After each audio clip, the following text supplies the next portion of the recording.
ইউনূস সাহেব, প্রথম আলো এবং সংশ্লিষ্ট অন্যান্য পত্রিকাগুলা এমন ভাবে প্রেজেন্ট করছে যে আগামীকাল জুলাই সনদের স্বাক্ষর মানেই রাজনৈতিক দলগুলো সব এক হয়ে যাচ্ছে এবং ইলেকশন হচ্ছে একটা। এই যে ইমপ্রেশন, এই যে মানুষকে ধারণাটা দিয়েছে, এই ধারণাটা শতভাগ মিথ্যা ধারণা। না, এই জন্য না যে কেউ সাইন করবে কি কেউ করবে না, ওই জন্য বলছি। এর বাইরে একটা বড় বিষয় আছে। সবাই যদি, সব পলিটিক্যাল পার্টি যদি এই জুলাই সনদে কালকে, আগামীকালকে 17 তারিখে যদি স্বাক্ষর করেও, তবুও এই জুলাই সনদ একটা নেহাতে একটা টিস্যু পেপার ছাড়া কিছুই না।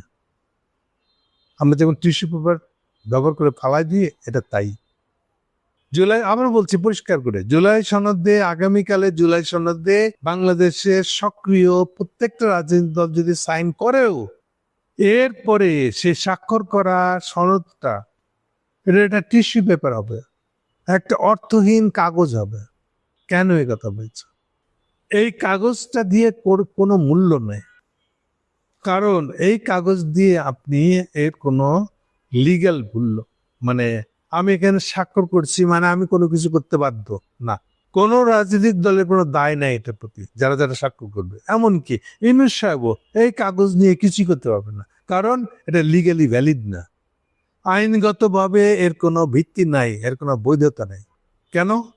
এই কাগজটা লিগ্যাল ভিত্তি, অর্থাৎ সনদের লিগ্যাল ভিত্তি নেই। লিগ্যাল ভিত্তি মানে কনস্টিটিউশনের অংশ হতে পারবে না, এটা এখনো নয়।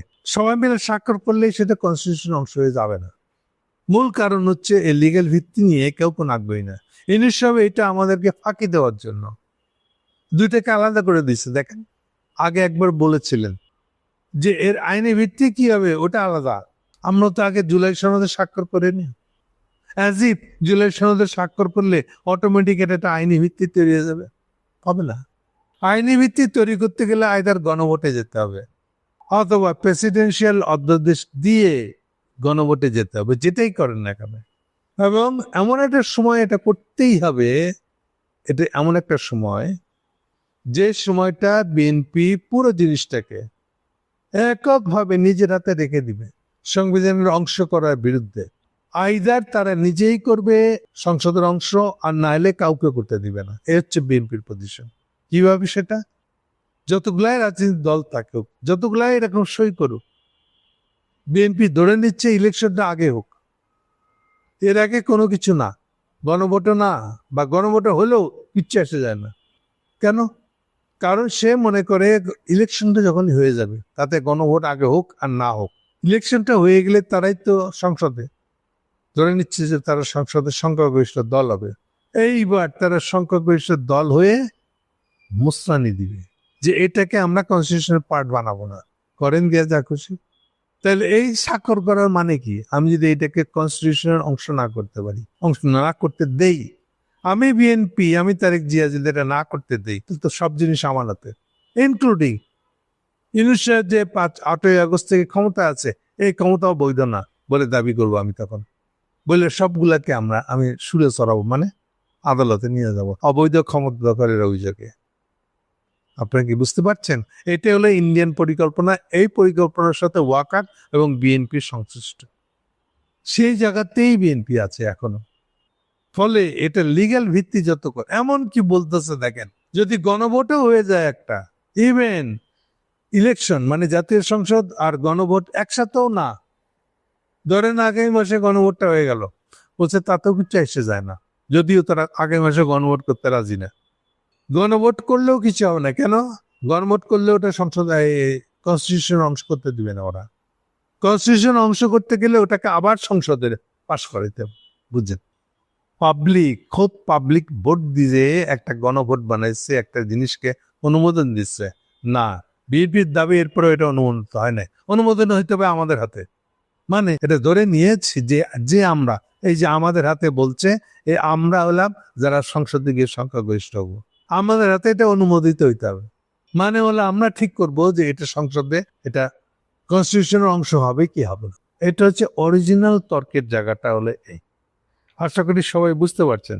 তাহলে এর ভিতরে এইবার আমাদেরকে বগিযোগী বুঝাচ্ছে ইউনূস সাহেব। তার ব্যর্থতার কারণে উনি যে ঐক্যমতের কিছুই করতে পারে নাই, এইটাকে বুজুং বাজুং দিয়ে উনি কালকে স্বাক্ষরের একটা ডেট ডাকছেন। স্বাক্ষর আলাদা, এটার আইনি ভিত্তি আলাদা, এটা বানাইছেন উনি।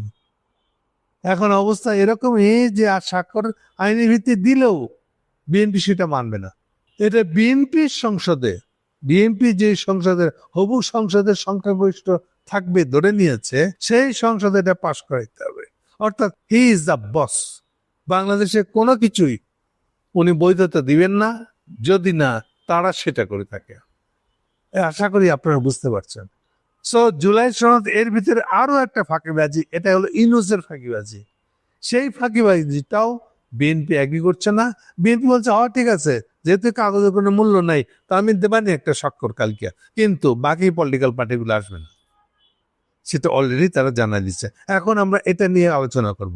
এখান থেকে শুরু হচ্ছে এই জন্য যে অলরেডি এনসিপি আজকে ভোরের সকাল পর্যন্ত কেউই স্পষ্ট করে বলে নাই। তখনও বিএনসিপি বলতেছিল আমরা এটা নিয়ে আলোচনা করছি, ভাবতেছি কি সিদ্ধান্ত নেওয়া যায়। আমরা এখন সিদ্ধান্ত নিয়েছি বলে এইবার আসছে, যেহেতু এই কারণে আমরা স্বাক্ষর করব না, এটা ঘোষণায় করে দিয়েছে তাদের মিটিং এর সিদ্ধান্ত হিসাবে। এমনকি এই শুক্রবারের অনুষ্ঠানে তারা অংশও নেবে না। আরো সাংঘাতিক, এনসিপির কথা বলছে। যে দুটা কারণে তারা নেবে না, তার একটা হলো যে এই ভিতরে কোনো আইনি ভিত্তি নেই, এই সনদের আইনি ভিত্তি দেওয়া হচ্ছে না, এটা হচ্ছে প্রথম কারণ। নাইদ নিজে বলতেছে এটা। আর দ্বিতীয় কারণ হলো সনদটা কি লেখে রাখা আছে ওর মধ্যে, ও কোনো টেক্সট মানে কাগজটা আমাদেরকে দেখায়নি এখন পর্যন্ত। মানে একেবারে স্টেজে গোল মারবে আর কি। কোথায় সাইন করবো, কি জন্য সাইন করবো তাই তো জানি না। যে সাইন করতে হবে, নিজেদের ভিতরে আলোচনা করতে হবে, খারাপ কিছু আছে কিনা চেক করতে হবে। খুব ভ্যালিড আর্গুমেন্ট। আপনি একবারে স্টেজে উঠায় কাবির নামে সাইন করে নেবেন, আগে কি হয়েছে আইসি কিছু জানবো না, আমি এটা হইলো কত টাকা দেন মত ধরছেন এগুলো কিছু জানবো না, কেউ সাইন করবে, এই বিয়ে হবে? নাইদ একটা সাংঘাতিক কথা বলেছে, খুব কড়া কথা। নাইদ বলছেন এই অনুষ্ঠানকে তিনি প্রতারণামূলক কাজ বলছেন। প্রতারণামূলক, বুঝেন কথাটা, রোজন বুঝেন। এটাকে তিনি প্রতারণামূলক প্রক্রিয়া বলে আখ্যা দিয়েছেন। তিনি বলেন এনসিপি সনদ প্রণয়নের স্বচ্ছতা ও আইনি নিশ্চয়তা দেখতে চায় এবং সেই পর্যন্ত দল কোনো প্রতারণামূলক প্রক্রিয়ায় অংশ নেবে না। চরম এবং শেষ কথাটা বলে দিয়েছেন, এবং এটা খুবই সত্যি কথা। স্ট্রেট মুখের উপর বলে দেওয়া যে আপনি একটা চোর, আপনি একটা প্রতারক।